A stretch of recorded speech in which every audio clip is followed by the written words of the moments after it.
Major biological observation, किसी भी organism के अंदर जो मेजर बायोलॉजिकल ऑब्जर्वेशन होती हैं, मेजर बायोलॉजिकल फेनोमेनन होती हैं, उनको सबसे पहले स्टडी एरिस्टोटल ने किया था। Hence Aristotle is known as the father of biology. यहां पे एरिस्टोटल ने क्या किया था, जैसा कि आप लोग जानते हो कि बायोलॉजी की मेरी तो 3 ब्रांचेस होती हैं। First one is the botany, second one is the zoology and third one is the microbiology. तो एरिस्टोटल ने जितने भी लिविंग ऑर्गेनिजम्स थे, जितने भी लिविंग कंपोनेंट्स थे, उनको 2 पार्टों में क्लासिफाई किया on the basis of movement. Aristotle classified all the living components into 2 forms on the basis of movement. Movement के बेसिस मतलब व्हिच कैन मूव, किसी भी रेफरेंस पॉइंट के रिस्पेक्ट में अगर कोई मूव किया तो उनका नाम उन्होंने एनिमल्स दिया। Animals can move from one place to another place.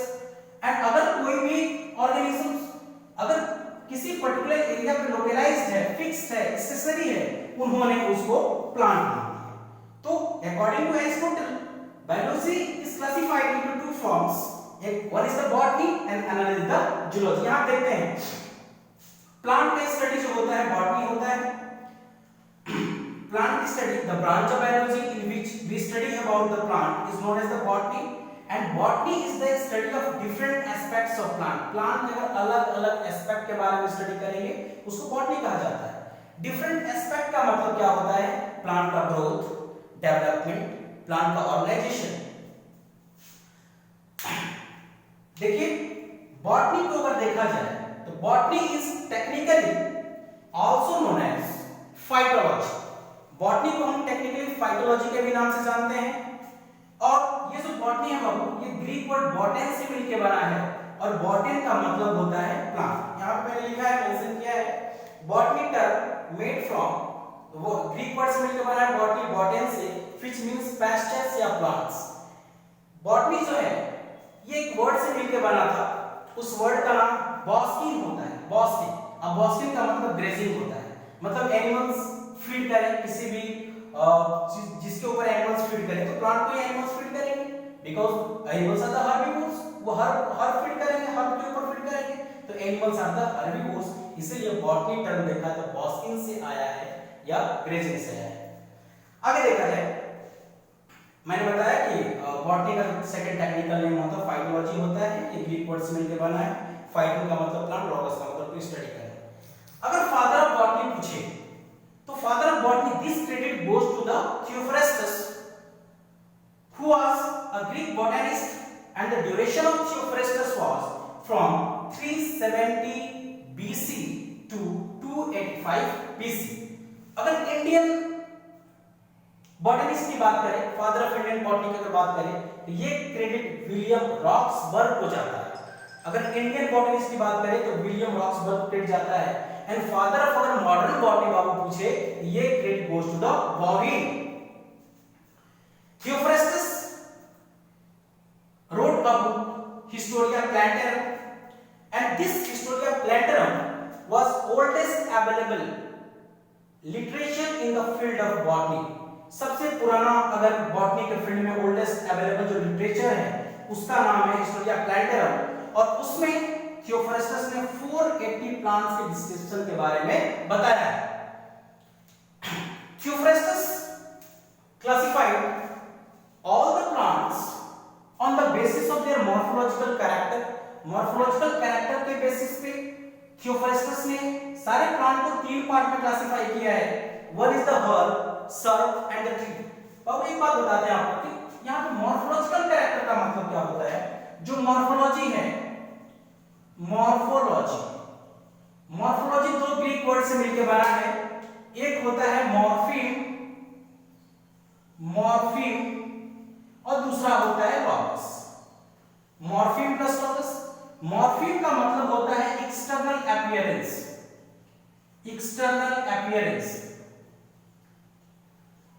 And logos का मतलब होता है टू स्टडी करना। तो थियोफ्रेस्टस ने मॉर्फोलॉजिकल एक्सप्रेशन के आधार पे, मॉर्फोलॉजिकल व्यू के आधार पे सारे के सारे प्लांट किंगडम को 3 पार्ट में क्लासिफाई किया, herb, shrub and the tree. Theophrastus सबसे पहले 500 प्लांट को डिस्क्राइब किए थे और 500 plants were most important from two point of view, from the food point of view and secondly the medicinal value. तो Theophrastus first described about 500 plants of food and the medicinal value. Second branch of biology is zoology. जैसा कि Aristotle ने जितने भी सारे living organism को दो part में क्लासिफाई किया था, एक जो मूव कर सकते थे, एक मूव नहीं कर सकते थे। जो मूव किए उसको एनिमल्स उन्होंने टर्म दिया, जैसा कि आप लोग क्लास 11th में पढ़ते हैं किंगडम एनिमलिया। किंगडम एनिमलिया में डिफरेंट फाइलम्स के बारे में स्टडी करना होता है, पोरिफेरा, सेडेटा, टिनोफोरा, इकेनोडर्मेटा, हेमिकोडेटा, कोडेटा, एस्कर्मिथस, नेमाथेलिथस, फुलोस्का, व्हाटएवर बी द थिंग्स। और यहाँ पे बॉटनी में अगर देखा जाए, जो यहाँ पे प्लांटी है तो कितना प्लांटी में एल्गी, ब्रायोफाइटा, टेरिडोफाइटा, जिम्नोस्पोरेंजेस के बारे में देखेंगे। तो जो किंगडम एनिमलिया है, एनिमल किंगडम का स्टडी जिस ब्रांच में हम करते हैं उस ब्रांच को कहा जाता है जूलॉजी। और जूलॉजी के father credit goes to the Aristotle. लेकिन अभी हमने देखा था और एरिस्टोटल का जो ड्यूरेशन 384 बीसी से लेकर के 322 बीसी होगा। और Aristotle is also known as the father of zoology, father of biology और फादर ऑफ साइंस। अगर तीनों का नाम पूछे, जूलॉजी, बायोलॉजी और साइंस का नाम पूछे, तीनों का क्रेडिट अगर जाता है वो है एरिस्टोटल। हमने एरिस्टोटल को फादर ऑफ जूलॉजी के साथ साथ फादर ऑफ बायोलॉजी क्यों बोला? क्योंकि ये जो एरिस्टोटल हैं इनके शिष्य थे, पुपिल थे Theophrastus, and Theophrastus was the father of botany and Aristotle was the father of zoology. और दोनों हमने मिला के बन द फादर ऑफ बायोलॉजी। तो this was about the botany and the zoology. The third branch of biology is microbiology. Biology का जो third branch होता है वो माइक्रोबायोलॉजी का होता है। उसको देखेंगे क्या होता है माइक्रोबायोलॉजी। माइक्रोबायोलॉजी मेनली 3 ब्रांचेस होती हैं, बॉटनी, जूलॉजी, माइक्रोबायोलॉजी। ऐसे सब ब्रांचेस तो बहुत हैं। माइक्रोबायोलॉजी देखा जाए, जैसा कि नाम से क्लियर है, लास्ट में लॉजिक बताया था कि any word ending with the suffix logy is made from the Greek word logos and which means to study करना। तो microbiology is that branch of science, that branch of biology in which we study about the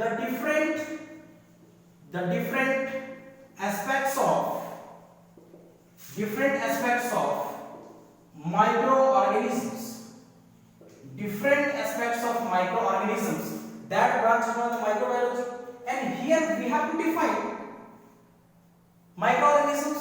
Microorganisms अगर कोई आपसे पूछे कि कैसे define करोगे, तो ये नहीं कहना है कि वो तो छोटे लेवल के बच्चे कहते हैं कि microorganisms में organisms होते हैं to which we cannot see by our naked eyes, to see that there is need of microscope. Microorganisms way organisms होते हैं जिनकी बॉडी की साइज, बॉडी का डायमीटर 0.1 mm हो या इससे भी कम हो, लेस देन इट। तो microorganisms are those organisms having the body size equal to 0.1 mm और less than it are known as the microorganisms, and that branch and the branch of biology in which we study about microorganisms are known as the microbiology. यहाँ पे दो साइंटिस्टों का नाम आता है। अब microbiology के अगर फादर की बात करें, father of microbiology, father of microbiology credit goes to the Louis Pasteur.